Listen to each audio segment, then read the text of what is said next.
Hello, I'm Pastor Horace Douty, and each week I am bringing via YouTube a lesson on early Lexington, Virginia.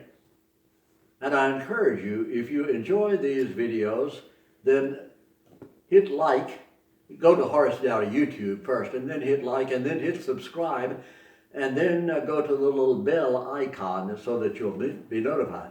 And that will help ensure keeping these videos available. Today, the title of my subject is Justice in Early Lexington, Virginia. During the initial settling of what we now call Rockbridge County, Virginia, people had to be self-reliant if they were to survive.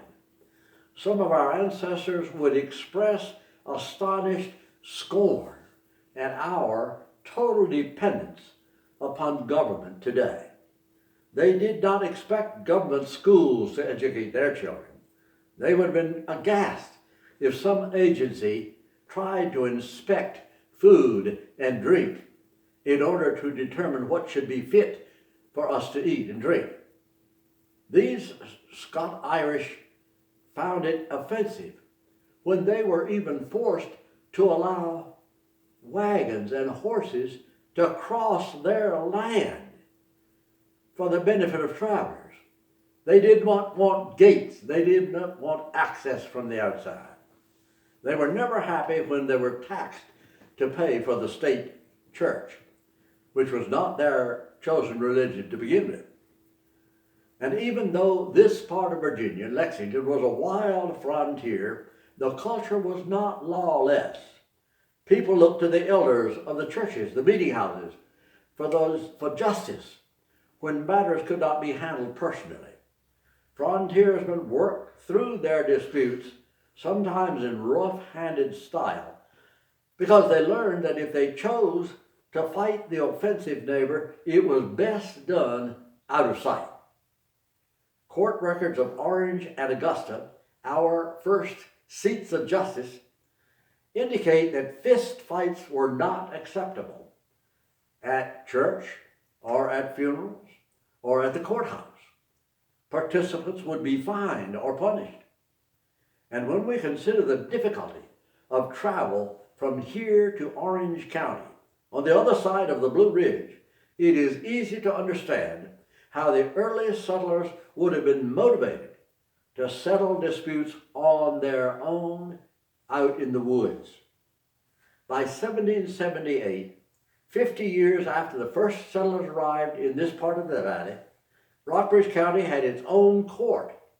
John Bowyer, third husband of the lovely Magdalena, rode from Thorn Hill to preside over that first session, held on April 7 at the home of Samuel Wallace, 3 miles to the east of town. It was a busy time for the new court and the new county.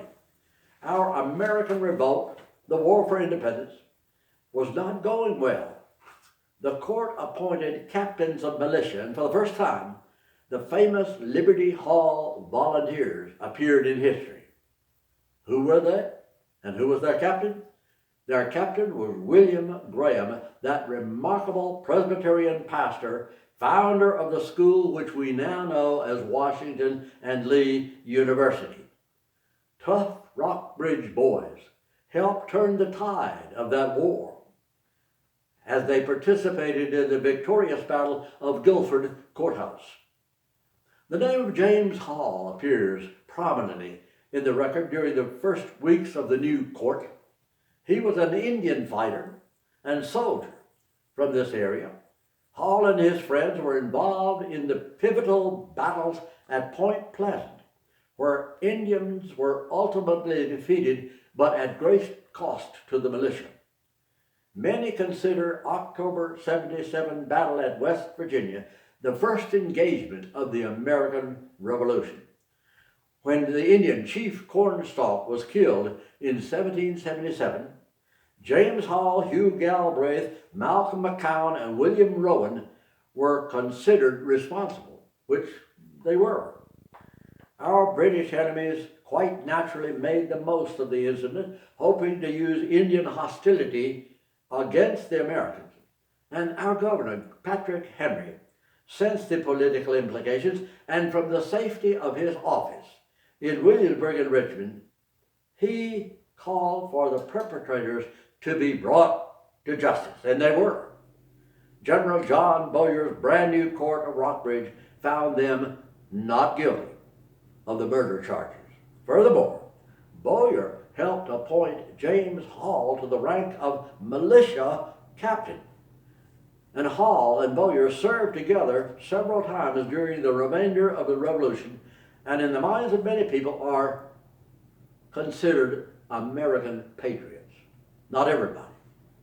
By August 1778, a new courthouse was under construction, not at the home of Samuel Wallace, but in the tiny village that Bowyer had named Lexington.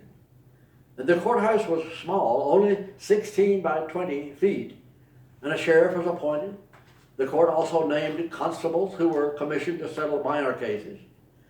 And a strong jail was built with the same dimensions as the courthouse, but of huge logs, squared to 14 inches by 14 inches. Huge logs. Throughout, law and order had finally come to Lexington, the scenic area first described in unflattering terms as these back parts of Virginia. That little court did its best to follow the pattern set in Williamsburg. Over on the other side of the mountain, where things were gentler, aristocratic planters had already learned to depend on government. They required tavern keepers to obtain a permit from the court if liquor was to be sold. Rockbridge settlers did not welcome such an intrusion of government. One notable example was Mary McDowell Greenlee, feisty sister-in-law of Magdalene Bowyer. Mary served liquor and food at her tavern for years before there was any court in Rockbridge. And when the new justices reminded Mary that a license would be henceforth required, she sent word back immediately, telling them in caustic language exactly what they could do with their blank permits. The new court established rates to be charged for food and drink and lodging. Each bed had a separate nightly fee depending on how many travelers were sharing the bed, whether it provided straw or feather, and whether sheets were available or not. Punishments were excessive. Offenders were fined, jailed, whipped, and executed. An unbelievable number of women were sentenced to 25 lashes on the bare back, well laid on. Men usually received an equal number of stripes if found guilty. In February 1779, Catherine Coster, accused of stealing but not proven guilty, was still ordered to the whipping post for her 25 lashes. Driving a wagon on the Sabbath brought a fine to William Gray, right here in Lexington. The Orange County Court charged heavy fines for failing to go to church on Sunday.